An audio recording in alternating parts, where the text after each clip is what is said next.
উন্নয়নকে থামিয়ে দেওয়ার চেষ্টা করছেন এবং মানুষের মোড়টা অন্যদিকে ঘুরিয়ে দিতে চাইছেন এবং এই চোরেদের যে গঠবন্ধন তৈরি হয়েছে ইন্ডি জোট, আমরা তাদের বিরুদ্ধে প্রতিবাদ করছি। মোহাম্মদ রিজভী ওরফে রাজা যে ধরনের কুরুচিকর মন্তব্য করেছে আমরা সেটাকে কন্ডেম করি এবং আমরা মনে করি এটা সমস্ত মাতৃজাতির মায়ের অপমান। এই পশ্চিমবঙ্গে নারীরা কিভাবে রয়েছে, তাদের পরিস্থিতি কি রয়েছে, একদম বুথ স্তরের থেকে একদম ওপর অব্দি প্রত্যেক নারী অসুরক্ষিত।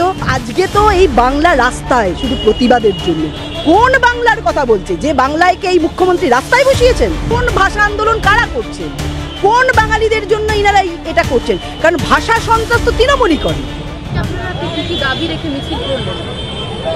দেখুন, বিশ্ববরেণ্য নেতা মাননীয় প্রধানমন্ত্রী, দেশের প্রধানমন্ত্রী নরেন্দ্র দামোদর দাস মোদিজির স্বর্গীয় মায়ের বিরুদ্ধে মোহাম্মদ রিজভী ওরফে রাজা যে ধরনের কুরুচিকর মন্তব্য করেছে আমরা সেটাকে কন্ডেম করি এবং আমরা মনে করি এটা সমস্ত মাতৃজাতির মায়ের অপমান।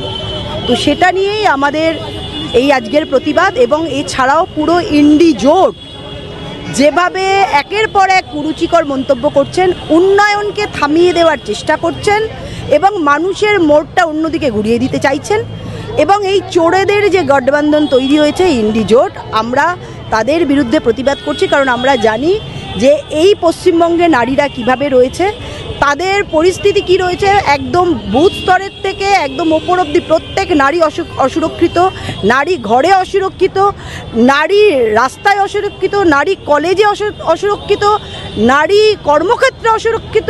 তাহলে নারীদের সুরক্ষা কোথায়?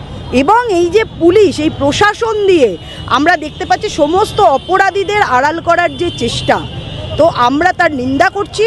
এবং যেভাবে ধর্ষণ করার পর একের পর এক মার্ডার হয়ে যাচ্ছে এবং এটা একদম মানে মাননীয়া বলেছিলেন না যে শরীর থাকলে একটু জ্বর হয়, সর্দি হয়, কাশি হয়, ঠিক শরীর জ্বর সর্দি কাশির মতো না, কলেরার মতো মহামারী হয়ে দাঁড়িয়েছে ইনাদের সহমর্মিতায় এবং সহযোগিতায়।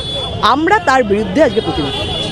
দিদি, একদিকে ভাষা আন্দোলন চলছে শাসক দলের এবং সে জায়গায় দাঁড়িয়ে আমরা দেখলাম গান্ধী মূর্তির পাদদেশে একটি মঞ্চ করা হয়েছিল, আর্মির তরফ থেকে সেই মঞ্চ আজকে খুলে দেওয়া হয়েছে। মুখ্যমন্ত্রী এসেছিলেন এবং তার প্রতিবাদ করলেন, বললেন এর পিছনে আর্মিদেরকে মদত দিচ্ছে বিজেপি। কি দেখুন, আর্মি দেশের আর্মি আমাদের রক্ষা করে, ওনারা এই ধরনের কথা বলতে পারেন, আমরা এই ধরনের কথা বলবো না।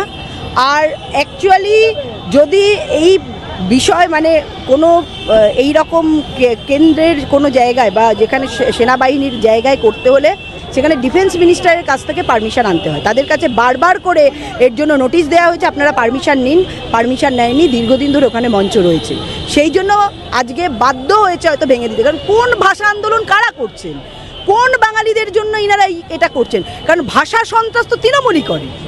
কারণ এই সন্ত্রাস সারা পশ্চিমবঙ্গ নয়, সারা ভারতবর্ষের মানুষ দেখছে ভাষা সন্ত্রাস যে করছে তার নাম তৃণমূল কংগ্রেস, তার নাম ইন্ডি জোট। চুরি যারা করছে তার নাম কংগ্রেস, তার নাম ইন্ডি জোট, তার নাম সিপিএম। অর্থাৎ এই যে পুরো চোরেদের ঠকবন্ধন, তো এরাই এই ধরনের ভাষা সন্ত্রাস করছে। এবং বর্তমান পশ্চিমবঙ্গের যা অবস্থা, শিক্ষিত বেকাররা রাস্তায়, ডিএ পাচ্ছে না তারা রাস্তায়, যারা মেধা তালিকায় নাম উঠেছে শিক্ষিত, যারা চাকরি পেয়েছিল তারা এই চোররা চুরি করেছে সরকার, তাদের জন্য রাস্তায়। আজকে মহিলারা যেভাবে রেপ করে তাদেরকে যেভাবে খুন করে দেওয়া হচ্ছে তার জন্য তারা প্রতিবাদে রাস্তায়। আজকে শিশুরাও পর্যন্ত ধর্ষণ হয়ে যাচ্ছে তার জন্য রাস্তায়। আজকে ৮,২০০ স্কুল বন্ধ হয়ে গেছে, পড়াশোনা লাটে উঠেছে, তার জন্য রাস্তায়। তো আজকে তো এই বাংলা রাস্তায় শুধু প্রতিবাদের জন্য। কোন বাংলার কথা বলছে? যে বাংলায়কে এই মুখ্যমন্ত্রী রাস্তায় বসিয়েছেন তার কথা বলছেন। তো উনাদের মুখে অন্তত এই বাংলা ভাষা আর এই ভাষা সন্ত্রাস বা এই ধরনের বিষয়টা তাদের মুখে মানায় না। সারা পশ্চিমবঙ্গ নয়, সারা ভারতবর্ষের মানুষ দেখছে, সারা বিশ্বের মানুষ দেখেছে এরা একজন ডক্টর, মেধাবী ছাত্রী, তাকে কিভাবে রেপ করে খুন করে দিয়েছে, বা সারা ভারতবর্ষের মানুষ দেখেছে, সারা বিশ্বের মানুষ দেখেছে। তাই আজকের পশ্চিমবঙ্গে আজকে বাঙালিদের জন্য, বাংলার জন্য লজ্জা হচ্ছে তৃণমূল, আর অন্য কেউ নয়। আরো ভালো ভালো খবর দেখতে সাবস্ক্রাইব করুন বাংলা হান্টের ইউটিউব চ্যানেল। বাংলা হান্টের আরো খবর দেখতে নজর রাখুন। বাংলা খবর মানেই বাংলা হান্ট।